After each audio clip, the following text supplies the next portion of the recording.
Welcome back, everybody. Thank you for joining me here today so that we could discuss The Killer Down the Hall. So this is a feature-length 2020 documentary about the Sheri Rasmussen case, which is a wild one of those truth is stranger than fiction kind of stories. A woman is brutally murdered. Not a lot of evidence. It's a really nasty, blood-soaked murder. It's a really shocking, devastating situation. But there's not a lot of evidence. There's not a lot of leads, not a lot of suspects. The police pretty much exhaust every lead and come up with nothing. It ends up turning into a cold case for decades. And then a piece of evidence is refound, all these years later when DNA technology has caught up.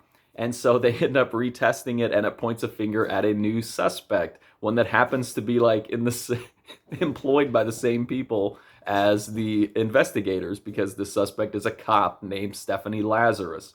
Now, this documentary shows a little bit of Stephanie Lazarus's interrogation scene, which is absolutely just fantastic. Like, that's one of the most interesting, and it's just seeing her in that interrogation is she's so unhinged.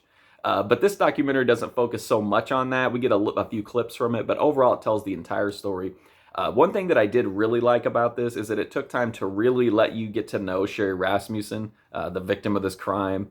And, you hear from her family members. You get to learn about her as a person. This isn't just, glorifying the crime element. Like, they take a lot of time on the victim and the family and friends and Sheri's story, and I appreciate that.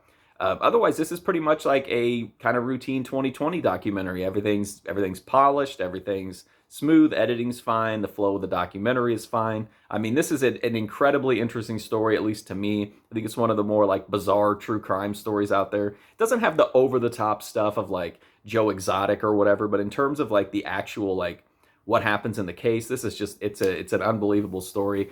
That's my review for the Killer Down the Hall episode of 2020. I thought it was fantastic, but I'm biased because I think this is just an incredibly interesting story. And 2020 did this because she came up for parole, which means we might not get another Stephanie Lazarus episode for a while. But if you are interested in this case, I have the full interrogation up in my live stream history, where we did a watch along of the entire Stephanie Lazarus interrogation. But anyway, thank you for watching this review. I do greatly appreciate it. If you want to check out more, I have a ton of reviews in my movie review playlist. But until then, thanks for watching this one. I do greatly appreciate it. Hopefully I'll see you soon.